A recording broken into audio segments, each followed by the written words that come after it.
wanted to make a quick little intro. So, before the video starts, I just wanted to let you guys know that you may hear my fan, pick up in the background of this review. When I try to do the review the first time, my mic wasn't working. It would get feedback in the middle of the review, so I try to redo it, and of course you can hear my fan in the background. So I just want to apologize for that.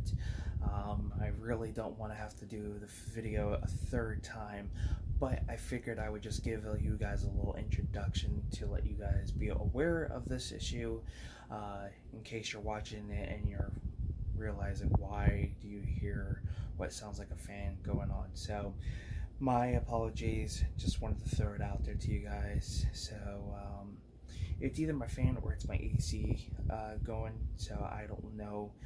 There is that possibility, so because I can hear it going on right now. So again, I do apologize, and hope you guys enjoy the review.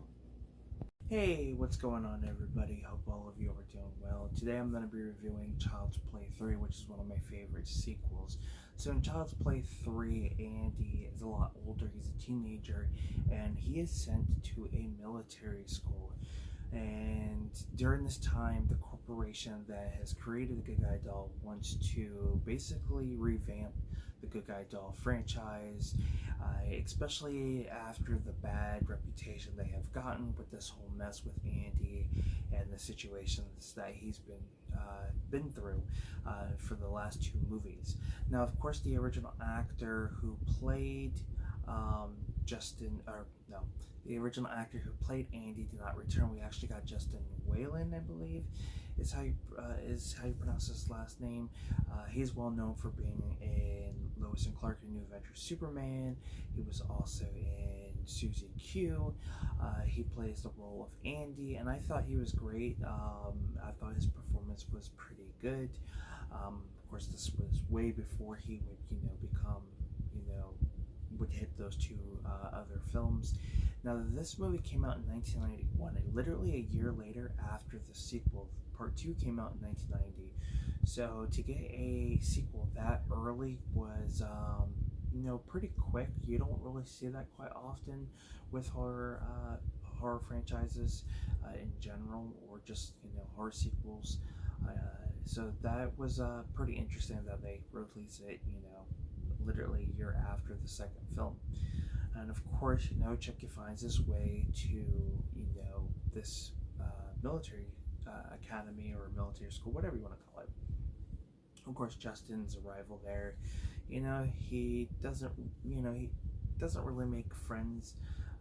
He gets a hard time by the bully of the film, and then of course you got his roommate who's kind of wants to kind of do his own thing.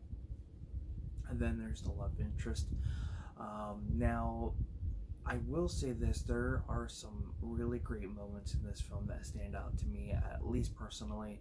I like the scene where the head honcho of the academy is walking out with Chucky, and Chucky's just kind of swinging, and then you have Andy looking like he just seen a ghost. That scene has always stand out for me. The scene where he kills the garbage guy, that scene is always one that stands out, and it's just crazy to even think. Excuse me. Another one is, of course, the barber. I can't remember the character's name, but the actor who plays the guy who basically cuts everybody's hair, he is in Hellraiser. If you've seen Hellraiser, then you'll know who I'm talking about. But that was pretty cool that he was in this film, another horror franchise. I mean, at least one film, but at least he could say he's done Child's Play 3 and Hellraiser under his filmography. So that's pretty cool. The score of this film isn't too bad. I do prefer, like I said, and I've said this in the last review, I do prefer the score to the first film, but the score in this one isn't really that bad. Another scene that stands out, as well as I forgot to mention, is the ending when actually there's two, my mistake. the ending, of course, with the iconic, fan, and then the beginning of the film. Just like the second film, we kind of see how Chucky comes back. Well, they kind of follow that same formula with this film, so that was pretty cool. I wish they would have done it with other movies, but you know, that'll be another thing to talk about when I get to those reviews. But nonetheless, I thought everybody's great. Of course, we get another character. His name is Tyler, played by Jeremy Silvers, I believe is his name. He was alright. At times, I feel like his character was a little annoying. He's kind of the young kid, has more of a child mindset at times. You could tell sometimes he doesn't really want to be there. But Chucky, if he of course meets Chucky, and Chucky wants to basically take over and possess his body. So that's kind of more towards the end. He kind of kidnaps him, and Andy, and of course the love interest, has to go and save him. One thing I liked that they did in this film was they had like this capture the flag battle, and of course Chucky starts to use actual weapons, and this is kind of where everybody starts to realize there's something wrong going on. So yeah, it's just a pretty decent sequel. It's been one of my personal favorites, because I remember watching this movie first before I saw any of the other films in the franchise, especially the first two. So I've always had a soft spot for this movie, and not just this movie, but like any other movie that's had a trilogy, kind of like what's the other one I'm thinking of, like Turtles 3. I love. I know it gets a lot of hate, but I do love it. And Back to the Future 3 is another one I love.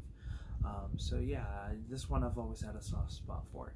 Now, Brad Dourif, his performance is great, just like the other two films. He doesn't overdo it, which is great. I think he blends everything really, really well, and that's something I feel like Brad Dourif doesn't get enough credit. I really don't. I think he definitely steps it up with anything he does, and to me, he just doesn't get enough credit. I mean, look at all the other films he's done, other than the Child's Play franchise. One Flew Over the Cuckoo Nest, I believe he's in, and a few other movies out there. So yeah, he definitely deserves a lot more. And I like the fact that his daughter's starting to get into the franchise, so that's pretty cool.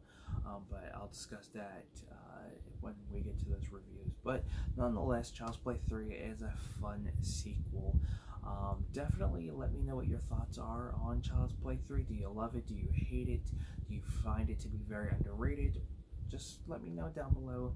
And if you enjoyed this review, give it a thumbs up. I try to do my best, with these reviews.